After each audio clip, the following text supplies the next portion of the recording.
Welcome all. Thanks for joining WWF's briefing for businesses on the IPCC climate report. It's great to see so many people on this call. My name's Steve Cornelius. I'm the Deputy Leader of WWF's Global Climate and Energy Practice, and I'm really excited to be here today because the work of the IPCC is quite dear to me. Before joining WWF, I was a climate negotiator for the UK government, and it included coordinating UK input on the mitigation part of the fourth assessment report in 2007. So you can see the agenda you have before you. I'll give 3 or 4 minutes, a bit of background. The main part is Stephanie Rowe, who'll talk about the report. And then Bhavna, who's our global lead on climate and business, will talk about what it means for you guys, what it means for businesses. And then I hope you'll have a few questions, which actually, if you go to the next slide, there's a bit of instructions here. So there's a Q&A box at the bottom. So type your questions in there, and we'll try and address as many as we can during the Q&A session. And those that we can't, we'll try and answer typed up here or afterwards. Okay, so I just want to give you a little bit of background so we're all on the same page. So the IPCC, it's a UN body for assessing science related to climate change, and it was set up for 35 years ago. It's an intergovernmental body, so its members are governments, but it's actually the hundreds of scientists from universities, from councils, from business, from civil society who do the work. And we have many scientists working for WWF.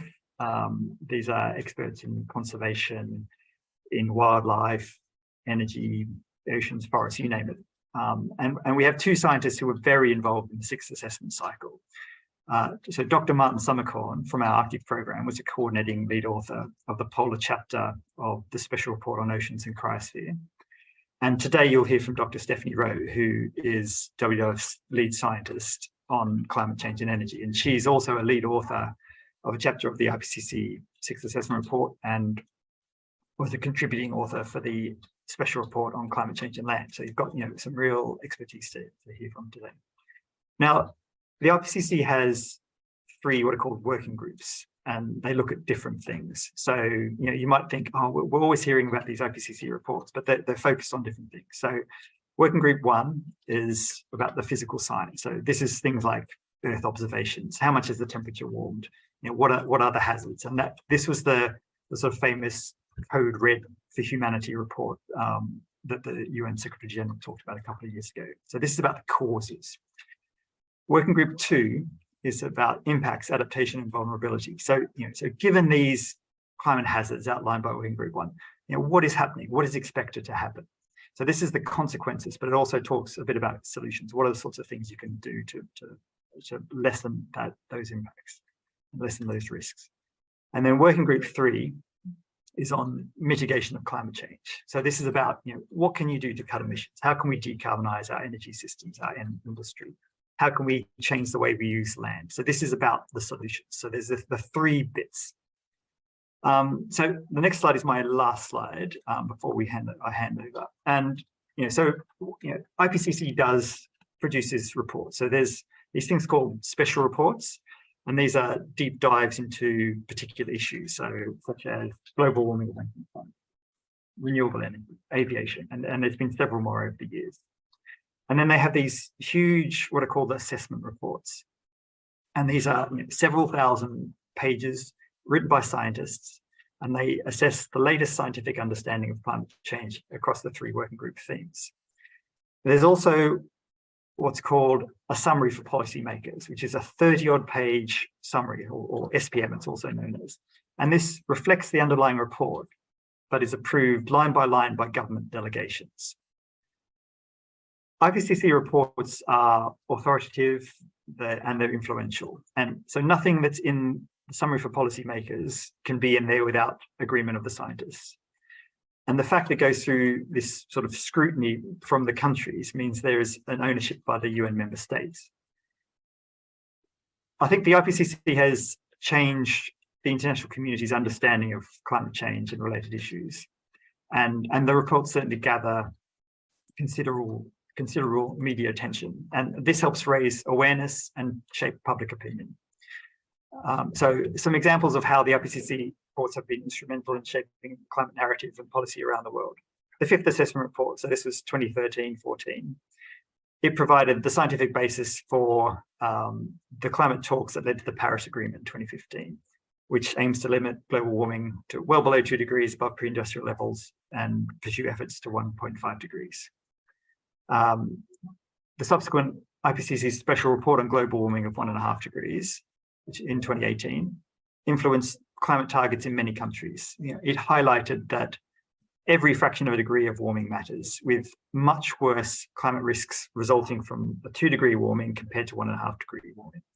And it also found that limiting global warming to 1.5 degrees would require rapid, far-reaching, unprecedented transitions in all aspects of society to reduce carbon dioxide emissions to net zero by 2050. Now, so the UK, where I live, France, these are two countries that set reaching net zero greenhouse gas emissions by 2050 into national law right off the back of the IPCC special report on 1.5. And so this is great, but according to Net Zero Tracker, we've now got 88% of global emissions covered by Net Zero Pledge, but also no countries are on track for 1.5 degree pathway. So policy development and its implementation haven't kept up with the IPCC findings and apply as needed. So IPCC science has also shaped the global trajectory on climate change. So, the targets that many of the companies that you guys work for have, is based on IPCC science. So, it used to be 2 degrees when that's what we thought was the right target.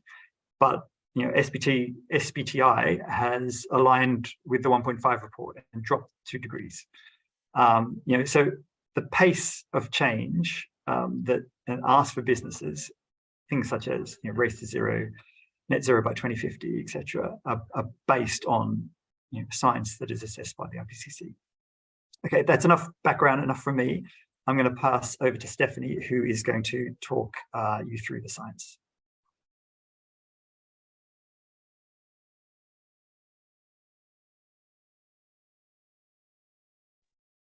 Thanks, Steve. Hello, everyone. It's a pleasure to be able to share the findings of the IPCC synthesis report with you. So I hope everyone can see my screen. So just to follow up on Steve's background, I wanted to first provide some context on, what is the IPCC synthesis report? Well, it's the final product of each assessment cycle. And this is the 6th assessment cycle since 1990 when these assessments began. And the synthesis report combines and distills the findings of the multi-thousand-page reports that have come out over the last few years from the special reports on ocean and cryosphere, climate change and land, global warming of 1.5 degrees that were released from 2018 to 2019. And then the large working group assessment reports, 1, 2, and 3 that were released between 2021 and 2022 of April last year. So it's really significant because it represents the most comprehensive collection of climate science since the last assessment came out almost a decade ago. It's also the most accessible product of the IPCC because of the fact that it distills all of these findings into 80 pages or less. So you have 10,000 plus pages that were covered in these various reports, and they're distilled into less than 80 pages in the full report and less than 30 pages in the summary for policymakers. And its release has been timed to inform the global stocktake by the UNFCCC that's gonna culminate in COP28 in December of this year. It's also really significant report because it will be the last IPCC report for a long time until the AR7 until the AR7 cycle gets started in a few years, and likely will release something around 2030. So there are various developments and improvements in the AR6 compared to the last IPCC assessment from 2014. And I list some of those here, and they include better science and models and significantly improved attribution science and regionalization, so higher resolution understanding of impacts, but also where solutions need to be. Also, there's a much more integrated assessment of the climate science, including understanding synergies and trade-offs between adaptation, mitigation, and sustainable development. It also captures evidence. It's the first assessment report that captures evidence of progress and success in the last decade. And it focuses on mitigation and adaptation solutions in this decade coming up. There's enhanced coverage of human dimensions, including socio-cultural aspects, as well as behavioral changes. And this report and this assessment cycle more generally is much more designed and written to be accessible and actionable for policy. So now moving to the key findings. The report provides a warning, some hope, and a challenge to the world. So I'll start here with the warning. The report warns that we're way off track from the ambitions set in the Paris Agreement. The pace and scale of climate change is currently insufficient to tackle the challenge of climate change. And current trends are going in the wrong direction. So greenhouse gas emissions have continued to increase to their highest level in human history, with increases across all sectors.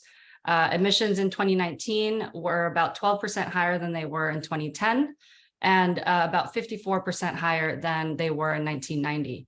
So this rise in emissions has led to global warming of about 1.1 degrees Celsius today.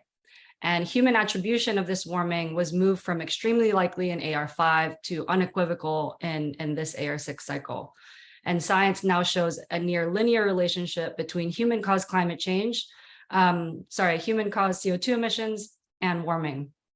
So you could see that there's a best estimate of about 0.45 degrees Celsius for every 1,000 gigatons of CO2 emissions emitted by human activity.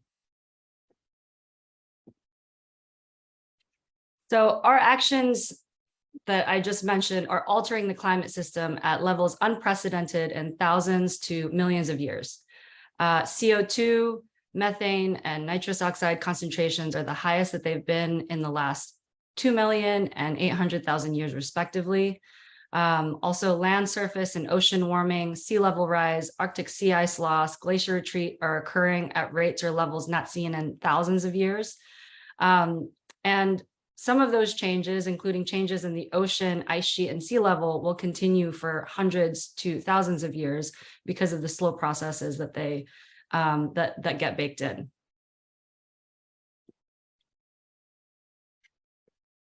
So current warming of 1.1 degrees, it seems like it's not a lot of warming, but it's already caused widespread damage to our lives, our infrastructure, and ecosystems due to more severe and frequent extreme events like heat waves, drought, fire, flood, and storms. And you can see in this figure here that various impacts in human systems and nature are happening right now across the globe. This is observed impacts over the last decade.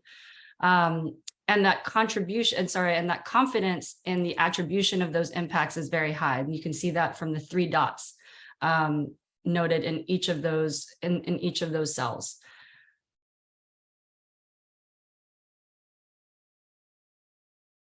So many of these risks are worse than previously assessed, with some happening at lower warming levels compared to AR5.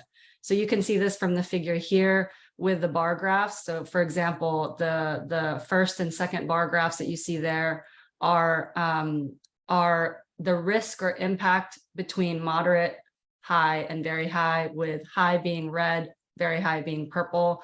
And you can see that the AR5 is the slimmer bar and AR6 is the thicker bar, and that the risks are happening at lower global warming levels.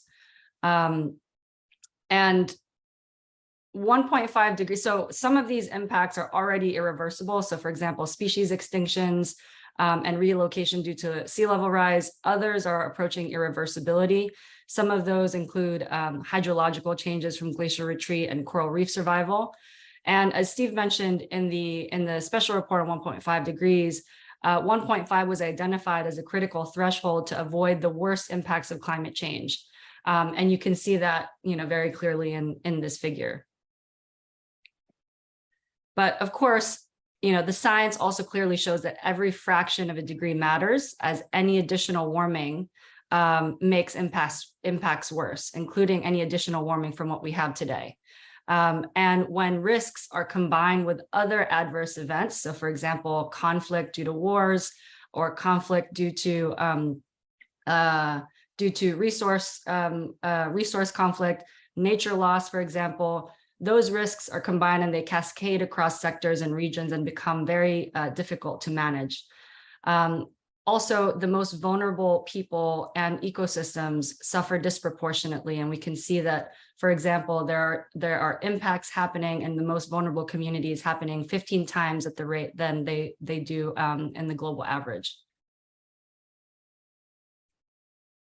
So some good news from the report is that there's also hope to turn things around. There are multiple feasible, effective, low-cost options that are available right now to be able to reduce greenhouse gas emissions and also adapt to climate change. The conditions for climate action are also the best that they've ever been. So the cost of mitigation solutions have fallen by up to about 85%. For example, you can see the costs of solar, wind, and batteries for electric vehicles have fallen by up to 85% in the top figure there, and also market adoption have exponentially increased. And also about 20 or so countries have reduced greenhouse gases in a sustained fashion for over a decade. And that climate policies now cover over 50% of global greenhouse gases, which have been effective in reducing emissions by several gigatons or several billion tons of CO2 equivalent.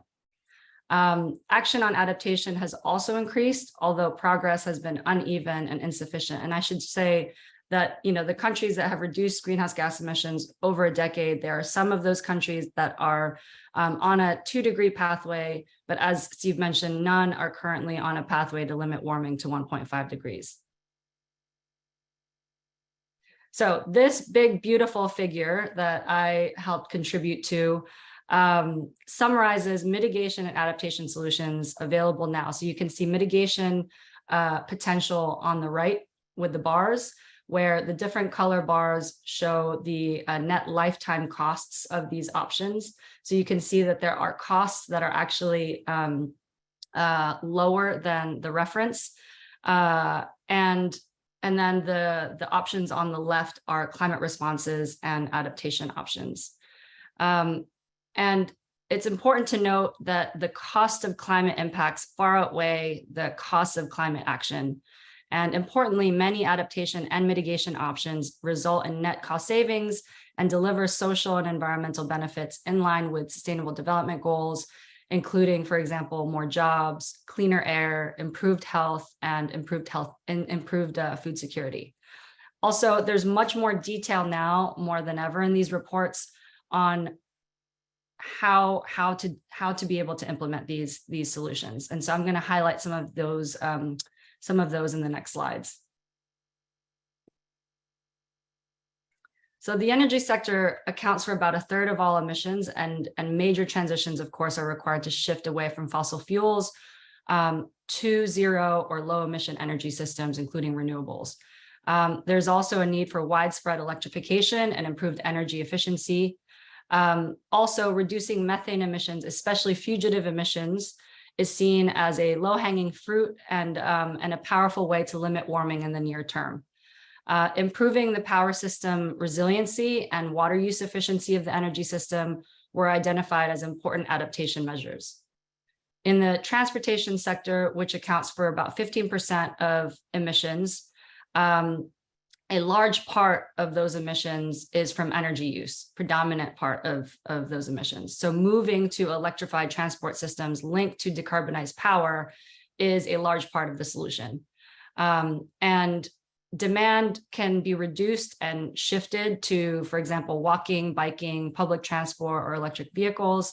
Also, advances in battery technologies could assist in the electrification of trucks and also complement conventional electric rail systems.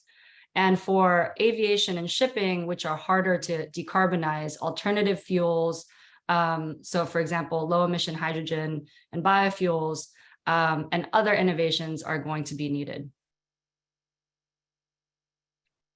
So cities and urban areas account for about 70% of global emissions. Climate impacts are also magnified in urban areas and settlements because they house about half of the world's population, including the most vulnerable. So these areas present opportunities for resource efficiency, for decarbonization at a large scale, as well as climate adaptation at a large scale. Sustainable land use, urban and transport planning has been identified as a critical lever for mitigation and adaptation action. There's also potential for green infrastructure and nature-based solutions like the creation of green and blue spaces to provide multiple benefits, including mitigation, adaptation to heat waves, floods, and storm surge, and improving air quality. For buildings, which account for 6% of global emissions, action in this decade is critical to fully capture their mitigation potential, especially action on design and planning. So in many cities in developed countries, the largest potential is in retrofitting existing buildings, whereas in developing countries, the highest potential is in better designing, constructing, and using new buildings with better materials, full electrification, and higher efficiency. Right now, there's examples of zero energy or zero carbon buildings in almost all climates across the globe. The industry sector, which makes materials like cement, steel, plastic, and also include apparel and chemicals, make up about a quarter of global emissions. So similar to aviation and shipping, it's much more difficult to reduce emissions in this industry, as it's going to need innovations in new materials and new production processes. But some materials already have low to no emission production processes, either at or near commercial stage, including building materials and steel. There are also underused solutions, including material and energy efficiency, as well as reusing and recycling products and minimizing waste that can be scaled up significantly. One of the key highlights of the report was highlighting the tremendous value that nature provides for our climate system. So land is both a source and a sink of greenhouse gases. Importantly, the Earth's ocean, plants, and soils absorb over 50% of all anthropogenic carbon that we emit. So that means that without nature, we would essentially have to double the amount of mitigation needed to be able to limit warming. Nature also provides significant potential to address both mitigation and adaptation, for example, through nature-based solutions like mangrove restoration to buffer coastal communities. It was identified that protecting natural ecosystems like forests, peatlands, coastal wetlands have among the highest mitigation potential benefits and also the lowest costs across mitigation options. The report also highlighted that the effective conservation of 30 to 50% of the Earth's land, freshwater, and ocean ecosystems is key for enhancing resilience and providing many other ecosystem services. And also, it was important to note that nature can do a lot, but it can't compensate for delayed emission reductions in other sectors needed to limit warming to 1.5 degrees. Now, the food system, which includes agriculture, land use change, energy, and waste, accounts for about a third of all greenhouse gas emissions. So similar to the energy system, major transitions are required to address the multiple challenges of needing to produce more food with higher nutrition, lower resource use, and avoid conversion of nature and lower emissions needed across and that there's lower emissions needed, and also that it needs to enhance the land sink. So sustainability considerations for the food system is going to be needed across production, but also consumption and disposal. There's also high potential from linking climate, nature, health, poverty, and poverty alleviation agendas, policies, and measures. The report also highlighted that enhanced resilience and adaptation measures include increased diversification, for example, of croplands, and including longer rooted cultivars, for example, water efficiency and water management, as well as improved cropland and livestock management. The report also highlights the important role of behavioral shifts. In fact, the report of the mitigation report, the third working group, dedicated an entire chapter for the first time since these assessments began to sociocultural shifts. And it found that demand side measures have the potential to reduce emissions by 40 to 70%. However, the action that's needed needs to be catalyzed by sociocultural levers, including policies, infrastructure, and technologies. Because of course, low carbon options have to be readily accessible and incentivized so people can actually take them up. So for example, we can't walk or take public transportation if infrastructure doesn't exist. And we can't pick energy efficient appliances or low carbon materials if they aren't offered by retailers. So the report highlights that we all have a role to play, not just as consumers and citizens, but also as professionals and investors and influencers. In particular, they noted the key role that, that urban and transportation planners have, architects, builders, developers, school and municipal staff, procurement managers across all businesses, buyers, and engineers. And so this is a really interesting perspective in terms of, you know, shifting the lens on not just what we can do as individuals, but what we can do as actors in businesses and actors in government. So that's the last slide on the solutions. And so the report is clear that we have the tools that we need, but the challenge that we face is the pace and scale needed of emission reductions by 2030. So the consolidated carbon budget from the report show that we have about 500 gigatons left to emit to limit warming to 1.5 degrees. And at current emissions, we will exhaust that budget in about 10 years. In this figure, you can see that emissions from existing fossil fuel infrastructure alone, so not planned or future fossil fuel infrastructure, but current or existing, that the emissions from that existing fossil fuel infrastructure already blows past the 1.5 degree carbon budget. So this means it's very clear that we will need to actively decommission fossil fuel infrastructure if we want to limit warming to 1.5 degrees. So that is a fairly large challenge. However, there's still a pretty big ambition gap.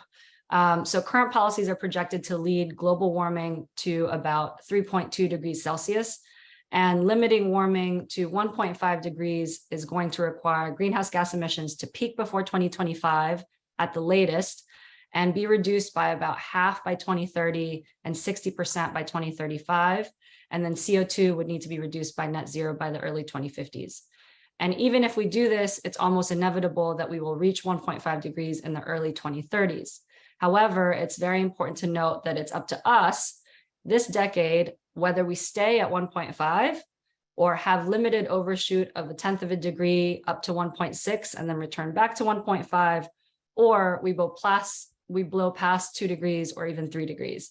So action this decade is really critical in being able to limit warming to 1.5 degrees with no or limited overshoot.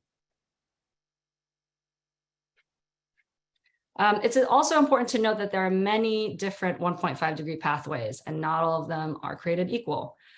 Some have no overshoot, some have low overshoot, some have very high overshoot and rely on large amounts of carbon dioxide removal, even though many of those technologies are not yet proven at scale. The sustainable development pathways, which you can see in the red box here, are those most in line with delivering on the sustainable development goals because they minimize trade-offs like land competition for biodiversity, food and carbon, and also they address inequality and poverty.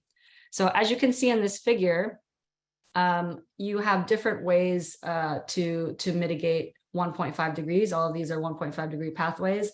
And the one with sustainable development has a set of characteristics that I list here on the bottom of the side. And they include very early mitigation across all sectors, a limited reliance on large-scale carbon dioxide removal, increased efficiency and lower demand, reduced methane and non-CO2. So you can see that in the orange bar that it has the lowest amount of non-CO2 emissions.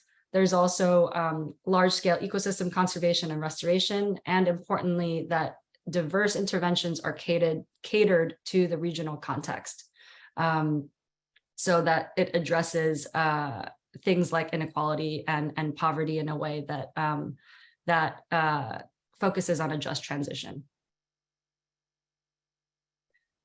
The transition to 1.5 degrees will also have a different pace for different sectors. So you can see here that land use change reaches net zero in the 2030s, and then energy supply in the early 2040s, and the transport industry and building sectors reduce emissions by about 75% by 2050. So these sectors are likely to have residual emissions. And you can see again in the red box noted in the second figure to the right that the sustainable development pathway in red shows that addressing non-CO2 emissions is very critical, and you see that with the non-colored box on top. So although the challenge these next 7 to 10 years is immense, as we all know, the report also highlights that there are enabling conditions and ways to facilitate climate action and improve our chances of success. And those include these here listed. So the first is, of course, political commitment. The second is access to finance. And there's an entire chapter related to finance. And it shows that access to finance or climate finance needs to increase by 3 to 6 times by 2030 in order to limit warming to 1.5 degrees. There's sufficient global capital to close those gaps, and governments through public funding and signals to investors, but also investors, central banks, and financial regulators are key actors in this space. Of course, coordinated policies and policy packages across all levels, including business, municipal level, state, and national levels. Inclusive government that allows for various voices to be heard and enables and empowers multiple communities to take action. Also, increase international cooperation, enhance technology innovation, and also climate resilient development, which are measures that advance mitigation, adaptation, and sustainable development together.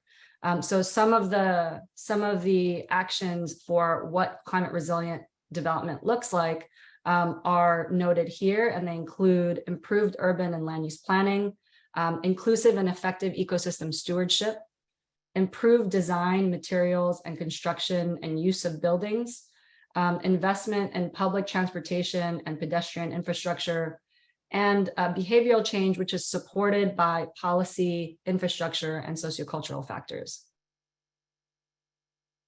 So with this, I'll end with this figure and message from the IPCC that I find particularly powerful.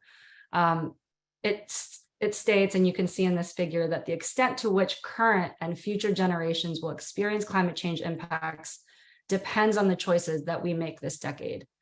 And that is a very sobering realization. And so I hope that that empowers you to make good choices. And with that, I'll hand it over to Bhavna. Thanks.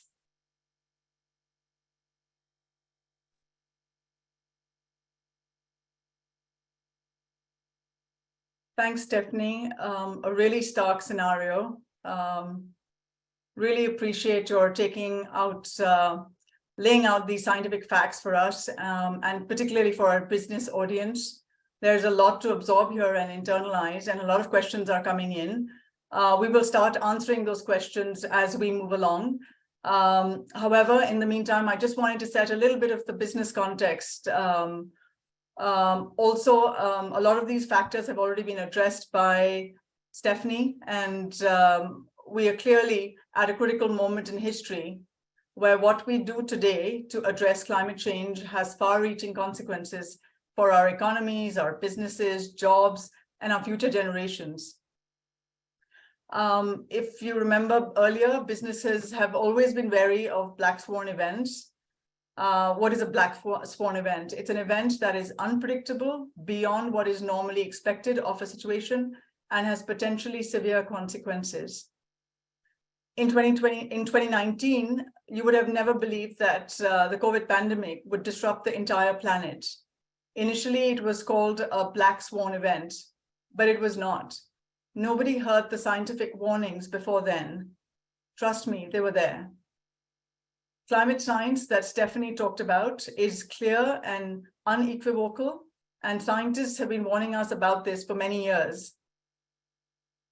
If businesses do not see this risk now and change course, it is not only going to disrupt their businesses, but practically wipe out many of their operations. I want to highlight that time is running out. We should have been on a reduction pathway, as Stephanie mentioned earlier, in 2022 itself. However, our emissions are still rising. We need radical change from key sectors. And this, when I'm talking about businesses, to solve this unprecedented problem. The business sector can be a game changer in this equation, not only in dramatically reducing emissions, but also developing disruptive solutions that we may not be able to fathom today. Having come from the business sector, I know for a fact that this is disruptive change is possible for this sector. What I'm asking for is unleashing business ingenuity at literally every level within businesses, with employees, with customers, with investors. And if the world could produce a vaccine in less than a year, we can certainly go beyond net zero. Thank you. And now we would like to open it up for question and answers. And we'll ask Stephanie, particularly on the technical and the climate-related aspects that she covered on the IPCC.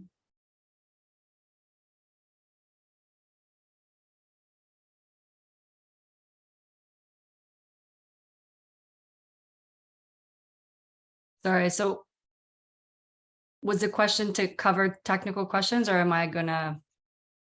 Yes, so now we will ask some of those questions. There were some questions that were coming across to us.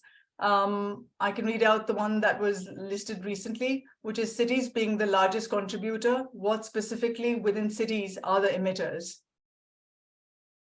Yeah, that's a good point. I mean, basically, you have a large part of the population live in these cities, and they consume energy. They have large buildings. They have a lot of transportation. They consume a lot of food. They import a lot of the resources that they need.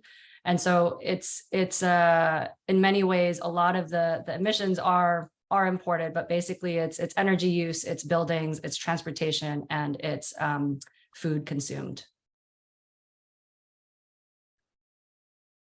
We have quite a few questions coming in, but if there are people who would like to ask more questions, please go ahead. I think one of the questions is individuals can influence industry by 29% as per the slide. What type of action should we think about?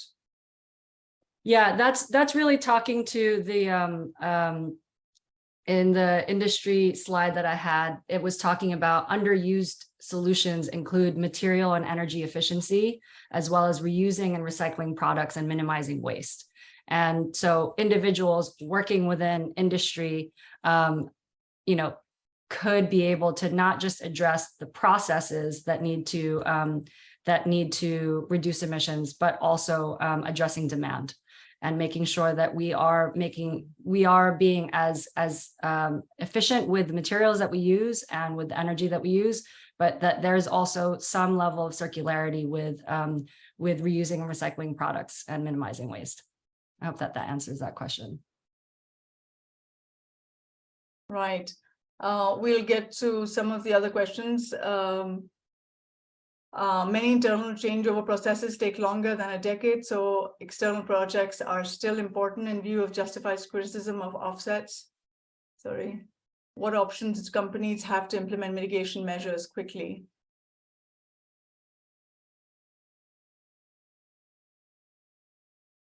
I think I would leave that to you, Bhavna. All right. From the business perspective. Yeah, sure. So there is, of course, a lot of criticism for offset projects and what options are available for companies. But at the same time, companies have to implement mitigation measures. There are quite a few of these mitigation measures that could be implemented. It all depends on the sector that they are in. And so we could answer that bilaterally if there are specific questions on at a sectoral level that you're talking about. We can go on to the next question. Yeah, in terms of the next question, I see, could you clarify the term net zero in these contexts? I don't understand how everyone is aiming at only net zero, which in my understanding means greater than zero in their own businesses and countries, then only reaching net zero factoring compensation. But some country businesses would need to be compensating for all the others, right? So it's pretty clear that there are the slide that I showed on the different sectors, that there are various ways to get to net zero. And so first, I should say that net zero in 2050 means net zero CO2. Net zero greenhouse gas emissions happens 20 to 30 years later. And so net zero CO2 by 2050 looks very differently by sectors based on the factors that that lead to their emissions. So for example, land use change is or the kind of forestry sector is something that is readily available to address today. And it shows that it can get to net zero by 2030, largely from halting deforestation and halting degradation or reducing degradation. Similarly, energy supply, including electricity, it shows that this can be reduced to be fully decarbonized. So electricity supply can be fully decarbonized by in the early 2040s. The sectors that are going to have residual emissions that will need some compensation include transport, industry, and buildings, as well as agriculture, for example. So methane emissions from livestock, from rice, for example, are going to need to be compensated by removals in other activities. And within the agriculture sector, of course, that can mean enhancing soil carbon. It can mean enhancing carbon through agroforestry or improved management of lands generally. For the transport industry and buildings, compensation is going to need to come from other areas. And of course, that's kind of where the carbon dioxide removal equation comes in. And carbon dioxide removal was identified as one of the key pathways, or key ingredients to be able to limit warming to 1.5 degrees, to be able to compensate for these residual emissions. But importantly, that carbon dioxide removal is not used to not decarbonize fast enough. The carbon dioxide removal, or CDR, is meant to cover the residual emissions that is very difficult to abate. But the rest should be able to reduce their emissions within the next couple of decades. So one question is regarding the plant-based diets and whether that was addressed in the report. Yes, sorry, I did respond to that. It is certainly addressed in the report. It's a large part of the solution in addressing emissions in the food system. I mentioned that, you know, the transition needed for making food system more sustainable will require changes in production, in consumption, and disposal. And so consumption, of course, is the diets piece.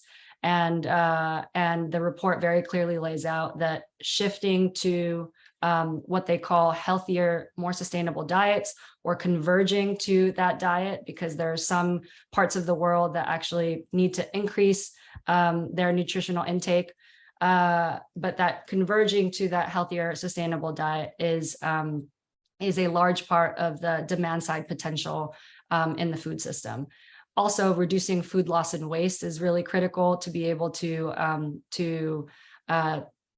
unlock inefficiency address inefficiencies in the food system and be able to reduce emissions. And it's also identified as a key resilience and adaptation measure, of course, by making sure that we're not wasting food. It means that we're not wasting the land, the resources, the water, et cetera, that go into producing that food.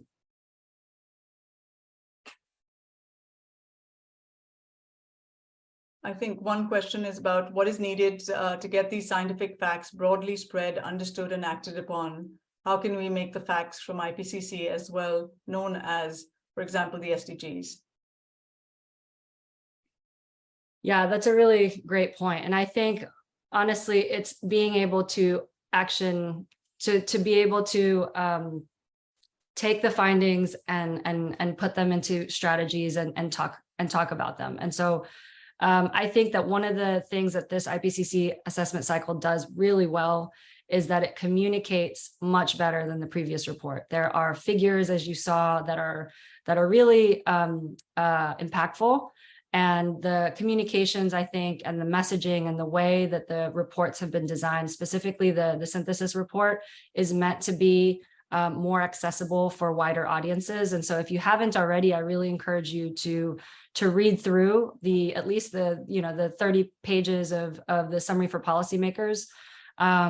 And in terms of, how can we continue to make sure that they are talked about in policy, for example, within the UNFCCC, but also in country level. I also want to hand it to Steve to see what his take is.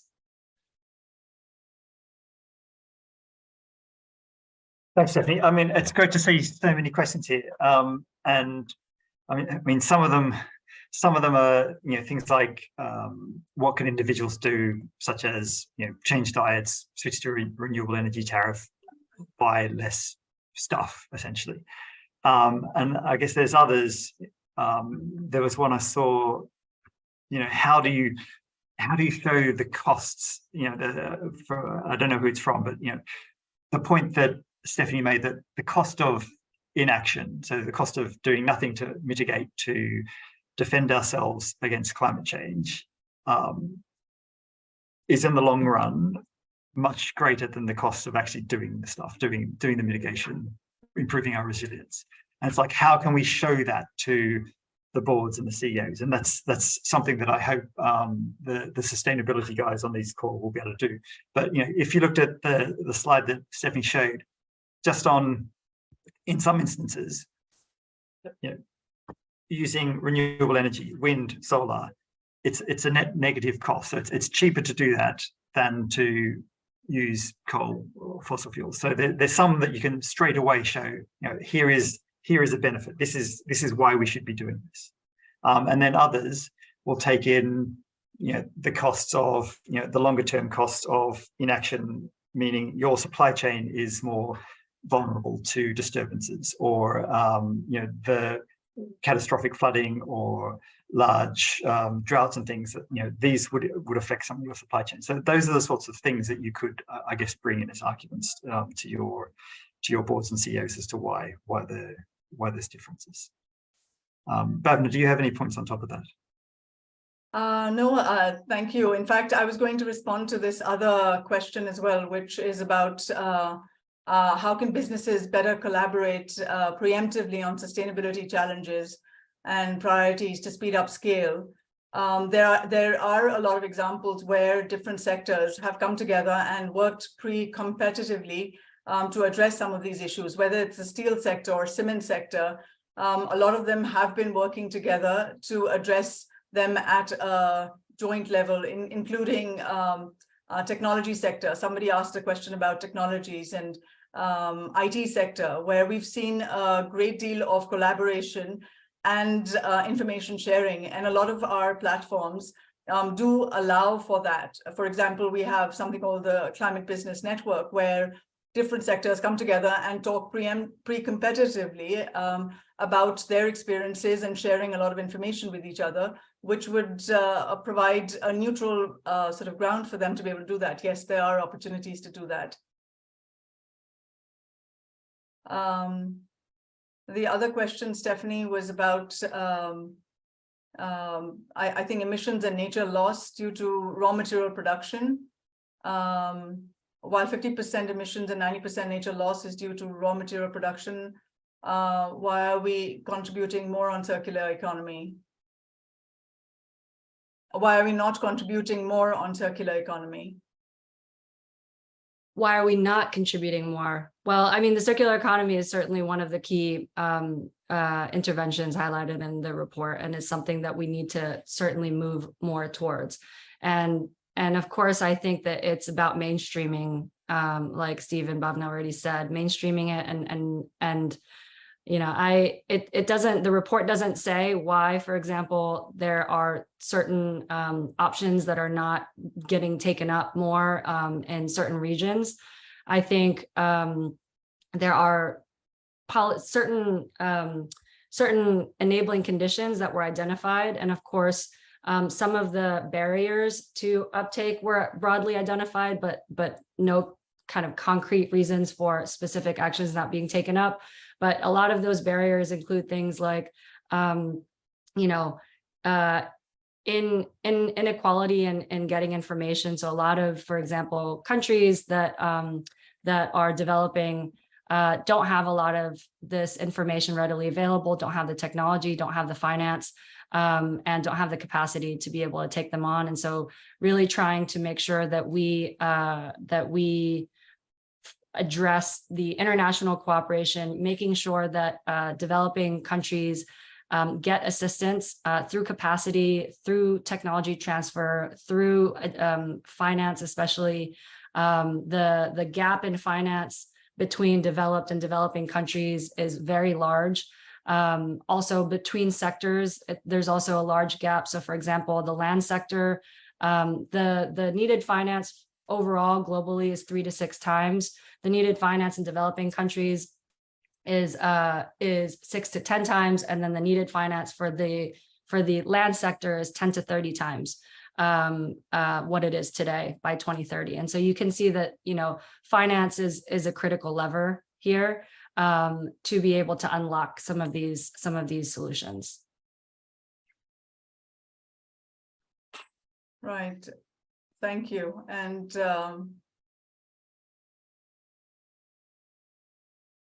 are there any other specific questions? Yeah, I'm going through the.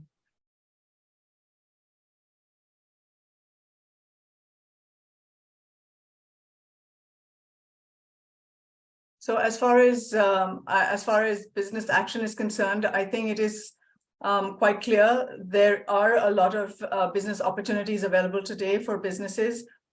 The cost of greenhouse gas reduction is much lower than what it was before in terms of action and in terms of solutions, as Stephanie has already mentioned. So there has been a great deal of momentum in that.